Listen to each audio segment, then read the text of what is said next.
नमस्कार। प्रबंध समिति आदर्श विद्या मंदिर ऑनलाइन क्लासेस में आप सभी का स्वागत है। मैं उमा गहलोत आज आपके लिए लेकर आई हूँ हूण। हूण क्या है? प्राचीन भारत में सोने की चिड़िया के नाम से किस देश को जाना गया है? भारत देश को। भारत देश में कौन शासन किया करते थे? राजा। राजाओं के अलावा भारत देश में शासन करने के लिए कौन कौन आए थे? तो स्पष्ट उत्तर है विदेशी आक्रमणकारी आए थे। ये विदेशी आक्रमणकारी कौन कौन थे? जैसे यूनानी आए थे, कुषाण आए थे, शक आए थे और हूण आए थे। तो आज हम हूण जनजाति के बारे में विस्तार से अध्ययन करेंगे। चलिए अब हम अपने विषय में प्रवेश करते हैं। सर्वप्रथम हूण का अर्थ क्या है? हूण क्या है?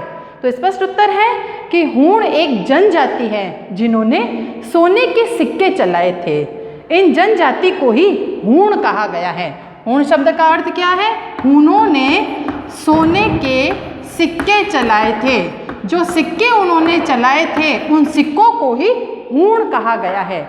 धीरे धीरे यह जनजाति भी अपने सिक्कों के कारण हूण कहलाने लगी। चलिए अब हम अपने दूसरे बिंदु की तरफ चलते हैं कि हूणों की उत्पत्ति किस प्रकार हुई है। हूण जो थे वो चाइना के हुन्नाओ नामक प्रदेश में रहते थे। चीन में यानी पश्चिमी चीन में जो हुन्नाओ नामक प्रदेश है, ये हूण जनजाति के लोग उस चीन में रहा करते थे। वहीं पर रहते थे और वहीं पर उन्होंने सोने के सिक्के चलाए थे। लेकिन कई इतिहासकारों में मतभेद है, यानी इतिहासकारों में जो मत है उस मत का अभाव पाया गया है। कई इतिहासकार कहते हैं कि हूण एक बर्बर और खानाबदोश जनजाति थी। कई इतिहासकार कहते हैं कि हूण बंजर जनजाति थी, बंजारे थे। कई इतिहासकार कहते हैं कि हूण गुर्जर जनजाति थी। कई इतिहासकार कहते हैं कि हूण राजपूती थे, यानी कई इतिहासकार हूणों को राजपूतों के पूर्वज के रूप में इन्हें स्वीकार करते हैं। 8वीं शताब्दी में राजपूतों में हूणों का रक्त ही मिश्रित रहा होगा, ऐसी इतिहासकारों की मान्यता है। तो हूणों की उत्पत्ति कहाँ हुई? कि हूण चीन के हुन्नाओ नामक प्रदेश में रहते थे। उनकी उत्पत्ति काकेशस पर्वत से मानी गई है। चलिए अब तीसरे बिंदु की तरफ चलते हैं। हूणों का विस्तार। हूण रहने वाले थे चीन के। उन्होंने अपना विस्तार कहाँ किया?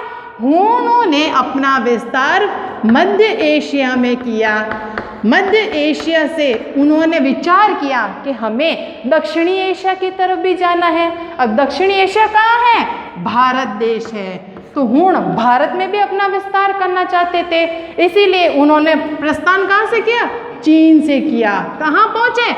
मध्य एशिया की तरफ पहुँचे। और भारत में प्रवेश करना है तो वे भारत के उत्तरी और पश्चिमी दिशा की तरफ आकर उन्होंने अपना विस्तार यानी विस्तार फैलाना शुरू कर दिया था। तो हूणों का विस्तार कहाँ तक हुआ? हूणों ने चीन से लेकर मध्य एशिया तक और मध्य एशिया से लेकर उन्होंने भारत के उत्तरी पश्चिमी दिशा में उन्होंने अपना विस्तार फैलाना शुरू कर दिया था। चलिए चलते हैं तीसरे शिक्षण बिंदु की तरफ। स्कंदगुप्त एवं हूण आक्रमण। हूण चाहते थे कि वे भारत में प्रवेश कर जाएं, लेकिन भारत में उस समय कौन राजा राज्य करते थे? स्कंदगुप्त। जब तक स्कंदगुप्त भारत में राजा थे उन्होंने हूणों को भारत में प्रवेश नहीं करने दिया था। हूण भारत में प्रवेश करना चाहते थे। जब इस तरफ पश्चिमी दिशा की तरफ आए थे तो यह सन 450 ईस्वी बताया गया है। हूण लगातार पश्चिमी दिशा की तरफ सैकड़ों हमले करते चले जा रहे थे और स्कंदगुप्त भारत के राजा थे तो वे पश्चिमी दिशा की तरफ ही हूणों से मुकाबला करते गए। एक बार था कि हूणों और स्कंदगुप्त के मध्य भयंकर युद्ध हुआ। वह भयंकर युद्ध कब हुआ था? 528 ईस्वी में हुआ था। जब तक स्कंदगुप्त जीवित थे हूणों को भारत में प्रवेश नहीं करने दिया था। अपने जीवन के अंतिम क्षण तक स्कंदगुप्त ने हूणों का सामना किया था, लेकिन स्कंदगुप्त की जो विजयश्री थी वो धुंधली प्रतीत होती नजर आई।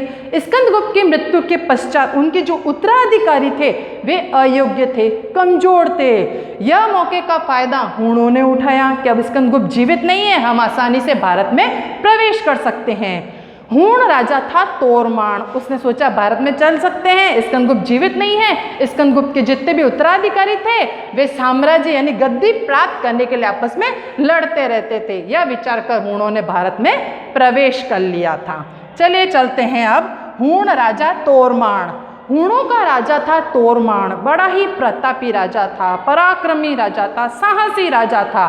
स्कंदगुप्त है नहीं, सारे गुप्त शासक अयोग्य है, कमजोर है।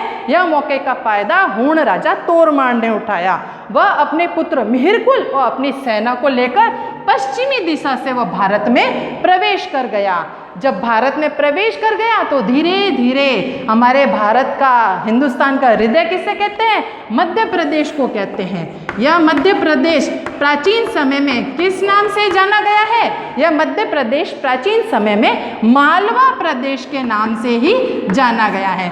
तो हूण जब भारत में आए थे तो सर्वप्रथम यहाँ मध्य प्रदेश में ऊपर जो टोपी की तरह नक्शे में बताया जाता है वह स्थान ग्वालियर कहलाता है। तो यहाँ ग्वालियर में प्राचीन समय में पवैया नगरी हुआ करती थी। उस पवैया नगरी के पास में चंद्रभागा नदी बहती थी। हूण भारत में आए और यहाँ ग्वालियर में जो पवैया नगरी थी वहीं पर इन्होंने अपना शासन स्थापित कर लिया। यानी पूरा मालवा प्रदेश हूण राजा तोरमाण ने जीत लिया। यहाँ मालवा के दो स्थानीय शासक थे जिनका नाम था यशोवर्मन और बालादित्य। हूण राजा तोरमाण ने यशोवर्मन और बालादित्य को यहाँ से मारकर भगा दिया और पूरे मालवा यानी मध्य प्रदेश पर हूण राजा तोरमाण ने आधिपत्य स्थापित कर लिया। अब हूण राजा तोरमाण मालवा यानी मध्य प्रदेश का राजा बना। उसका जो पुत्र था मिहिरकुल, उस तोरमाण ने अपने पुत्र मिहिरकुल को पंजाब का राजा बना दिया।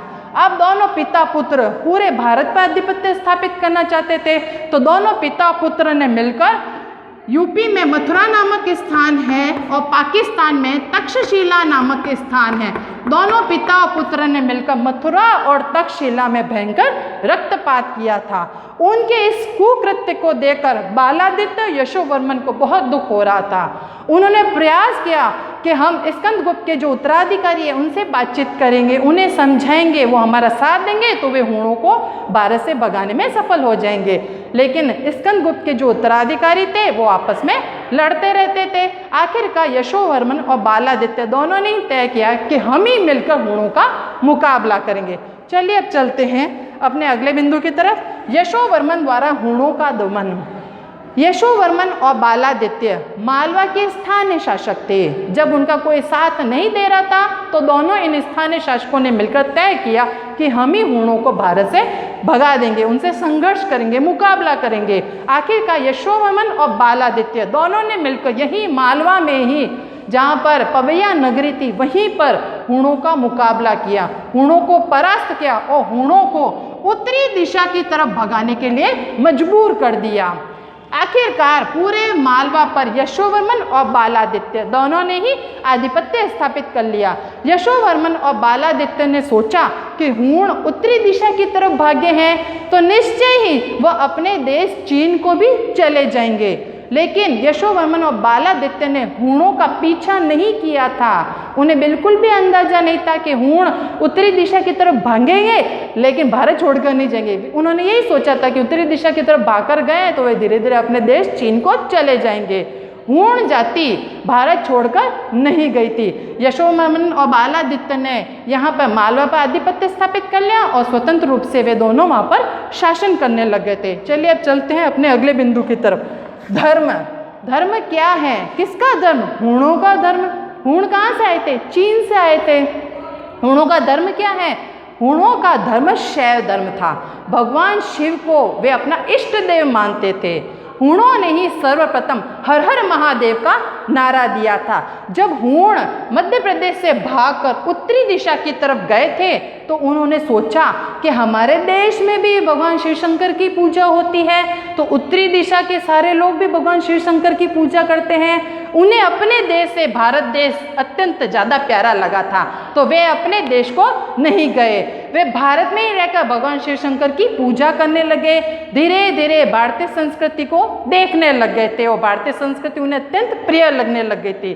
चलिए चलते अगले बिंदु की तरफ, उद्देश्य एवं प्रभाव। हूणों का उद्देश्य क्या था? हूण किस उद्देश्य से भारत पर चढ़ आए थे? हूणों का उद्देश्य था भारत पर आक्रमण करना, भारत की धन संपदा को लूटना और भारत में अपना शासन स्थापित करना, अपना साम्राज्य का विस्तार करना था। इसी उद्देश्य से हूण भारत पर चढ़ आए थे। अब हूणों का ये उद्देश्य असफल हो गया था। भारत में उत्तरी दिशा की तरफ ही भागे थे। धीरे धीरे भारतीय लोगों को देखा कि भगवान शिव शंकर की पूजा करते हैं, तो भारत के लोगों को देख देख कर वे भी महादेव की पूजा करने लगे थे। तो इस प्रकार हूणों पर क्या प्रभाव पड़ा? हूणों पर क्या प्रभाव पड़ा? उन्होंने भारतीय संस्कृति को निकटता से देखा, उन्हें महसूस किया, अनुभव किया। भारतीय संस्कृति को धीरे धीरे यहाँ पर रहते हुए उन्होंने आत्मसात कर लिया और वे बाद में भारतीय संस्कृति की मुख्य धारा में ही विलीन हो गए, अर्थात भारतीय संस्कृति के ही अंग बन गए थे।